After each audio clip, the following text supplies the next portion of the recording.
Disebutkan di hadis Muslim, nomor hadis 1960, riwayat Sayyidah Aisyah, dikuatkan oleh keterangan Ibnu Abbas radhiyallahu taala anhuma, Nabi itu teman-teman sekalian, dia sering meningkatkan puasa di bulan-bulan hurum, bulan hurum, termasuk bulan Rajab.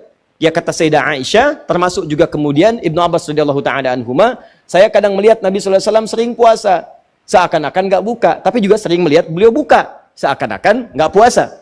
Ya, maksudnya apa? Maksudnya, kalau Anda ingin kemudian meningkatkan puasa di bulan-bulan hurum, seperti bulan Al-Muharram, bulan Dzulqa'dah, bulan Dzulhijjah, bulan Rajab, itu silahkan, boleh-boleh saja. Walaupun tidak ada kekhususan mengkhususkan puasa di satu bulan saja, tidak. Ya, tapi kalau Anda ingin tingkatkan puasa, silahkan. Ini dalilnya yang sahih. Apa dalil sahihnya? Tadi saya bacakan. Ya, pertama, isyarat ayat Qur'annya menyebutkan demikian. Yang kedua, untuk puasanya hadis Muslim, nomor hadis 1960. Kalau Anda ingin menunaikan puasa di bulan Rajab dengan mengikuti Nabi, isyaratnya untuk menghidupkan evaluasi diri, terkhusus di bulan-bulan haram yang 4 tadi, maka itu tidak ada masalah, silahkan. Sunnah, boleh. Kalau ada yang tanya, boleh nggak saya puasa bulan Rajab? Silahkan. Anda mau Senin puasa? Silahkan. Kamis puasa? Silahkan. Tidak ada batas, seperti hari-hari biasa. Seperti hari biasa, cuman pahalanya ketika Anda kerjakan untuk menghindari maksiat, maka tadi itu bisa berlipat dari hari sebelumnya. Jelas sampai sini? Jadi kalau Anda ingin puasa bulan Rajab, misalnya saya pengen puasa Senin, boleh. Pengen puasa Kamis, boleh. Pengen puasa Senin Kamis, silahkan. Pengen Ayyamul Bid, silahkan. Pengen puasa Daud, silahkan. Atau pengen misalnya puasa beruntut, Senin puasa, Selasa puasa, Rabu puasa, Kamis tidak, boleh. Apa dalilnya? Tadi, karena puasa di bulan-bulan hurum dianjurkan oleh Nabi SAW. Bulan hurum ada 4, 1 Dzulqa'dah, 2 Dzulhijjah, 3 Al-Muharram, 4 Rajab. Paham? Tapi kalau ada kemudian yang menyampaikan kepada Anda, kalau Anda puasa di bulan Rajab akan mendapatkan pahala sekian. Puasa di bulan Rajab mendapatkan surga, nanti di surganya ada sungai, namanya sungainya Sungai Rajab, ya kan? Puasa sehari di bulan Rajab, maka Anda akan diampuni semua dosa, dibebaskan dari neraka. Kalau sudah bebas dari neraka, ngapain puasa Ramadan? Jelas? Jadi keutamaan puasa di bulan Rajab itu sebetulnya keutamaan umum yang disebutkan dalam dalil-dalil masuk dalam kategori puasa dan ibadah di bulan-bulan hurum, seperti keutamaan di 3 bulan yang lainnya.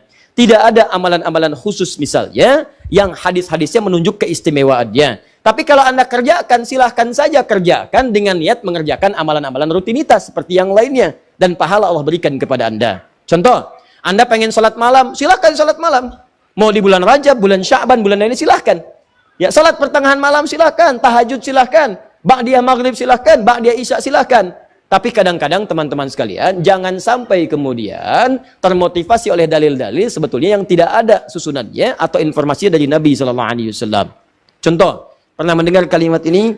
Siapa yang menunaikan sholat di malam Jumat di bulan Rajab, di antara isya kemudian sampai dengan ke fajarnya, dia bacakan kemudian rakaat pertamanya setelah Al-Fatihah, kemudian dibacakan surat A, surat B, sampai dengan ke Al-Ikhlas, sampai yang lainnya, maka akan diampuni semua dosa-dosanya, dibebaskan dari neraka. Pernah dengar kalimat itu? Ini hadisnya hadis palsu. Ya, hadisnya hadis palsu. Bahkan di kitab hadis palsu pun tidak ditemukan. Ya, saking palsunya hadis ini, di kitab hadis palsu pun tidak ditemukan. Pernah dengar hadis ini? Inna fil jannati baban yuqalu Rajab. Di surga itu ada satu pintu, satu sungai. Nama sungainya Sungai Rajab. Siapa yang bisa puasa sehari di bulan Rajab, maka dia akan mendapatkan kenikmatan surga di situ dengan air minum dari Sungai Rajab. Pernah dengar? Nah, itu hadisnya pun hadis palsu. Saking palsunya, teman-teman, di kitab-kitab yang primer pun tidak ditemukan. Saya sudah menggali, ada 7 kitab yang menyampaikan itu. Saya sudah tulis semuanya, 7 kitabnya, di mana ininya, rawinya siapa, saya sampaikan semua.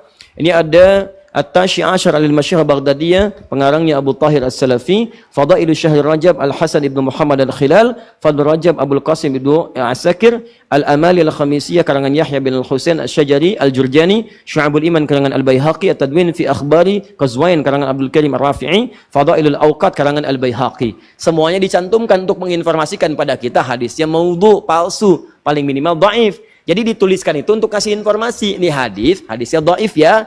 Ya, hadisnya palsu, jangan dipakai sebagai rujukan, bukan dituliskan untuk menginformasikan pada kita itu amalan, jelas. Tapi kalau Anda misalnya pengen bangun malam, silahkan. Cuma jangan merujuk kepada informasi tadi. Jadi kita bersikap adil di tengah-tengah. Awas, hati-hati. hadis ini ditampilkan bukan untuk mencela orang. Jangan sampai Anda melihat ada orang misalnya puasa di bulan Rajab, Anda katakan, oh ya hadis palsu. Bukan. Karena dia bisa menggunakan yang sahih. Jelas. Anda sendiri nggak puasa, malah mencela orang. Kalau pengen puasa silahkan, tapi gunakan sandaran yang sahih hadisnya. Jelas? Kalau malam pengen sholat, boleh nggak? Boleh. Silahkan tunaikan sholat, tapi jangan jadikan hadis palsu sebagai sandaran. Paham? Ustadz, kenapa hadis-hadis itu muncul? Pada asalnya niatnya baik, cuma dilakukan dengan cara yang salah. Apa niat baik itu? Ada sebagian orang melihat keutamaan banyak di bulan Rajab, tapi orang banyak meninggalkannya. Akhirnya dibuatlah anjuran-anjuran untuk mengerjakan itu semua. Cuma dituliskan dengan cara yang salah. Begitu disampaikan dengan cara yang salah, jadilah kemudian acuannya keliru. Itulah asal munculnya orang banyak mengerjakan amalan mengacu pada dasar-dasar yang kurang sempurna. Paham sampai sini? Jadi kalau saya tanya, boleh nggak puasa di bulan Rajab? Boleh. Boleh nggak sholat malam di bulan Rajab? Boleh nggak sedekah di bulan Rajab? Boleh nggak mengkhususkan saya puasa sehari di bulan Rajab dapat surga? Boleh? Itu yang dalilnya bermasalah. Paham sampai sini?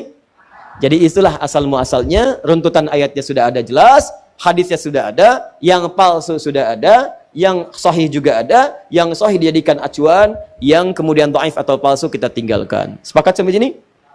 Maka kalau sudah sepakat, yang tidak sepakat kita tinggalkan dan tidak ada pertanyaan lagi sampai harus diulang ke tahun depan.